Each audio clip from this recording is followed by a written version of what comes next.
Hi, guys. So, I'm going to start a new book. Just a word of warning, it can be scary. This book is Harry Potter and the Sorcerer's Stone by J.K. Rowling.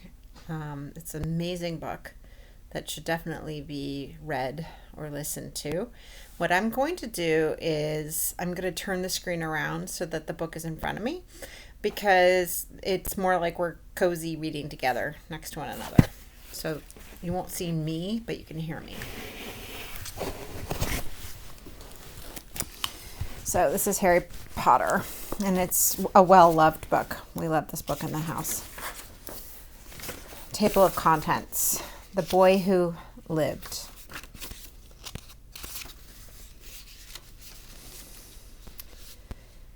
The Boy Who Lived. Mr. and Mrs. Dudley of number 4 Privet Drive were proud to say that they were perfectly normal. Thank you very much. They were the last people you would expect to be involved in anything strange or mysterious because they just didn't hold with such nonsense. Mr. Dursley was the director of a firm called Grunnings, which made drills. He was a big, beefy man with hardly any neck, although he did have a very large mustache. Mrs. Dursley was thin and blonde and had nearly twice the usual amount of neck, which came in very useful as she spent so much of her time craning over garden fences spying on her neighbors. The Dursleys had a small son called Dudley, and in their opinion there was no finer boy anywhere. The Dursleys had everything they wanted, but they also had a secret, and their greatest fear was that somebody would discover it. They didn't think they would bear it if anyone found out about the Potters. Mrs. Potter was Mrs. Dursley's sister, but they hadn't met for several years. In fact, Mrs. Dursley pretended she didn't have a sister, because her sister and her good-for-nothing husband were as un-Durleyish as possible to be. The Dursleys shuddered to think what the neighbors would say if the Potters arrived in the street. The Dursleys knew that the Potters had a small son too, but they had never even seen him. This boy was another good reason for keeping the Potters away. They didn't want Dudley mixing with a child like that. When Mr. and Mrs. Dursley woke up on the dull gray Tuesday, our story starts. There was nothing about the cloudy sky outside to suggest that strange and mysterious things would soon be happening all over the country. Mr. Dursley hummed as he picked out his most boring tie for the work, and Mrs. Dursley gossiped away happily as she wrestled a screaming Dudley into his high chair. None of them noticed a large, tawny owl flutter past the window. At 8:30, Mr. Dursley picked up his briefcase, pecked Miss Dursley on the cheek, and tried to kiss Dudley goodbye, but missed, because Dudley was now having a tantrum and throwing his cereal at the walls. "Little tyke," chortled Mr. Dursley as he left the house. He got into the car and backed out of number 4's drive. It was on the corner of the street that he noticed the first sign of something peculiar. A cat reading a map. For a second, Mr. Dursley didn't realize what he had seen, and then he jerked his head around to look again. There was a tabby cat standing on the corner of Privet Drive, but there wasn't a map in sight. What could he have been thinking of? It must have been a trick of the light. Mr. Dursley blinked and stared at the cat. It stared back. As Mr. Dursley drove around the corner and up the road, he watched the cat in his mirror. It was now reading the sign that said Privet Drive. No looking at the sign. Cats couldn't read maps or signs. Mr. Dursley gave himself a little shake and put the cat out of his mind as he drove toward what he thought of nothing except a large order of drills he was hoping to get that day. But on the edge of town, drills were driven out of his mind by something else. As he sat in the usual morning traffic jam, he couldn't help but notice that there seemed to be a lot of strangely dressed people about. People in cloaks. Mr. Dursley couldn't bear people who dressed in funny clothes, the get-ups you saw on young people. He supposed that there was some sort of stupid new fashion. He drummed his fingers on the steering wheel, and his eyes fell on the huddle of those weirdos standing close by. They were whispering excitedly together. Mr. Dursley was enraged to see that a couple of them weren't young at all. Why, the man had to be older than he was, and he was wearing an emerald green cloak. The nerve of him! And then it struck Mr. Dursley that it was probably some silly stunt, that these people were obviously collecting for something. Yes, that must be it. The traffic moved on, and a few minutes later, Mr. Dursley arrived at the Grunnings parking lot. His mind was back on the drills. Mr. Dursley always sat in the back window in his office, on the 9th floor. If he hadn't, he might have found it harder to concentrate on drills that morning. He didn't see the owls swooping past in broad daylight, though people in the street did. They pointed and gazed, open-mouthed, as owl after owl sped overhead. Most of them had never seen an owl even at nighttime. Mr. Dursley, however, had a perfectly normal owl-free morning. He yelled at 5 different people. He had several important telephone calls and shouted a bit more. He was in a very good mood until lunchtime, when he thought he'd stretch his legs and walk across the road to buy himself a bun from the bakery. He'd forgotten all about the people in cloaks until he passed a group of them next to the baker's. He eyed them angrily as he passed. He didn't know why, but they made him feel uneasy. This bunch was whispering excitedly, too, and he couldn't see a single collecting tin. It was on his way back past them, clutching a large donut in a bag, that he caught a few words of what they were saying. The Potters! That's right, that's what I heard. Yes, their son, Harry. Mr. Dursley stopped. Fear flooded him. He looked back at the whisperers as if he wanted to say something to them, but thought better of it. He dashed back across the road, hurried up to the office, snapped at the secretary not to disturb him, seized the telephone, and almost finished dialing his home number when he changed his mind. He put the receiver back down, stroked his mustache, thinking. No, he was being stupid. Potter wasn't such an unusual name. He was sure there were lots of people called Potter who had a son named Harry. Come to think of it, he wasn't even sure his nephew was called Harry. He'd never even seen the boy. It might have been Harvey or Harold. There was no point in worrying Mrs. Dursley. She always got so upset at any mention of her sister. He didn't blame her if he'd had a sister like that, but all the same. Those people in cloaks. He found it a lot harder to concentrate on drills that afternoon, and when he left the building at 5 o'clock, he was so worried that he walked straight into somebody just outside the door. Sorry, he grunted at the tiny old man stumbling around and almost fell. In a few seconds, before Mr. Dudley realized that the man was also wearing a violet cloak. He didn't seem at all upset at being almost knocked to the ground. On the contrary, his face split into a wide smile, and he said in a squeaky voice that made passersby stare, "Don't be sorry, my dear sir, for nothing could upset me today. Rejoice, for you know who has gone at last. Even muggles like yourself should be celebrating. This is happy, happy, happy day." And the old man hugged Mr. Dursley around the middle and walked off. Mr. Dursley stood rooted to the spot. He had never been hugged by a complete stranger. He also thought that he had been called a muggle, whatever that was. He was rattled. He hurried to his car and set off for home, hoping he was imagining things, but he never hoped before because he didn't approve of imagination.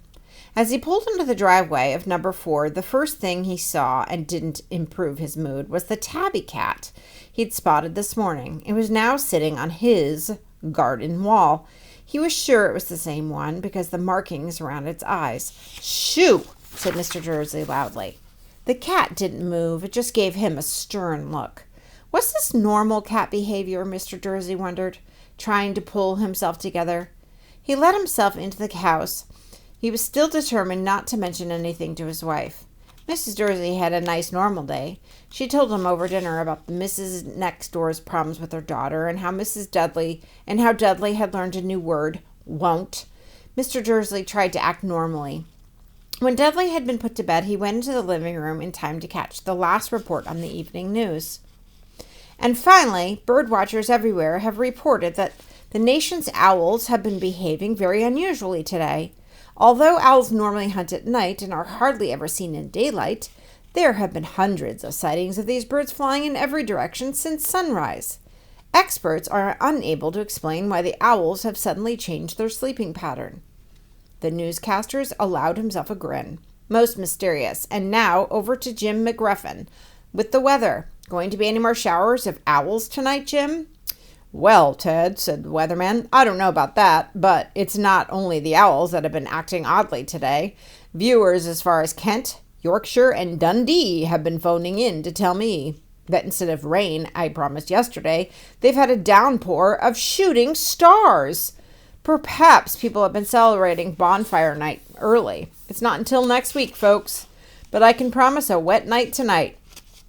Mr. Dursley sat frozen in his armchair. Shooting stars all over Britain? Owls flying by daylight? Mysterious people in cloaks all over the place?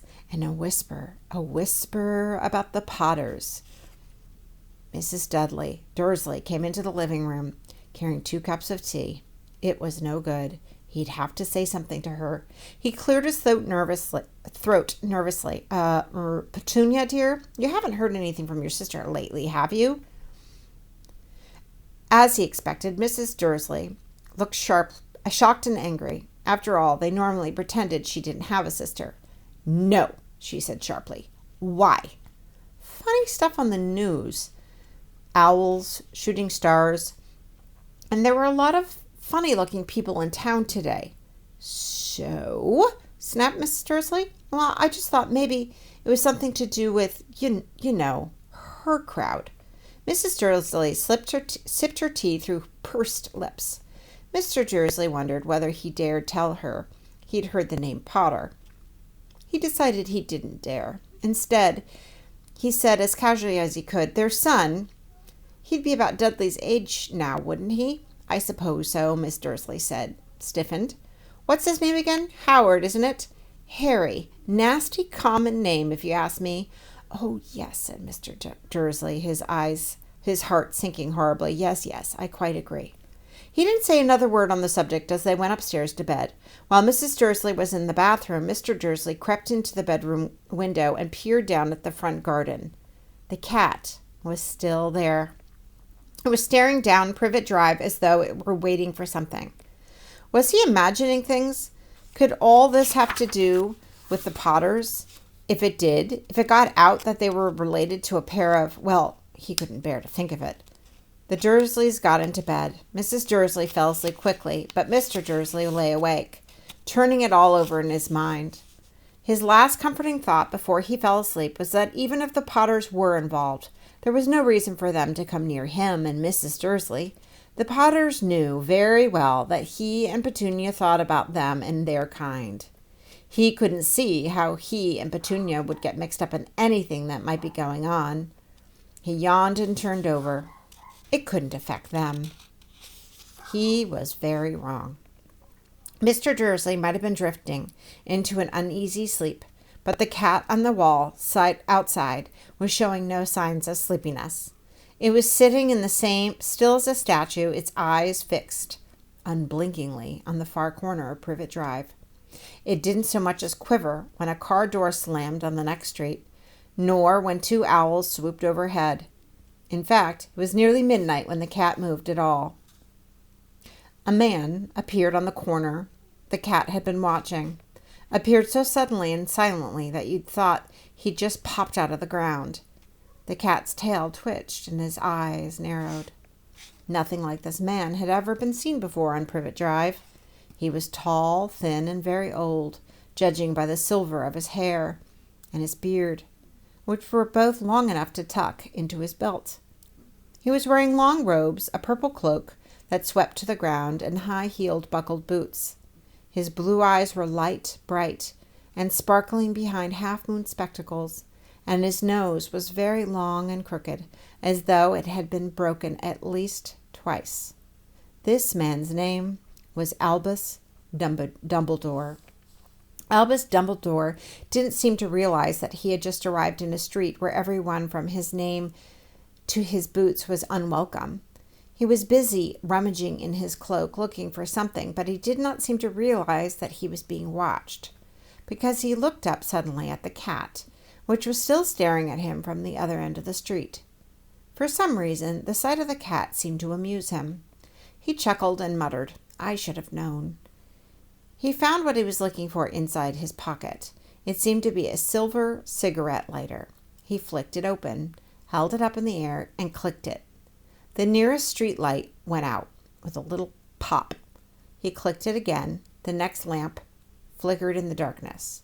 12 times he clicked the put-outer, until only lights left on the whole street were tiny pinpricks in the distance, which were the eyes of the cat watching him.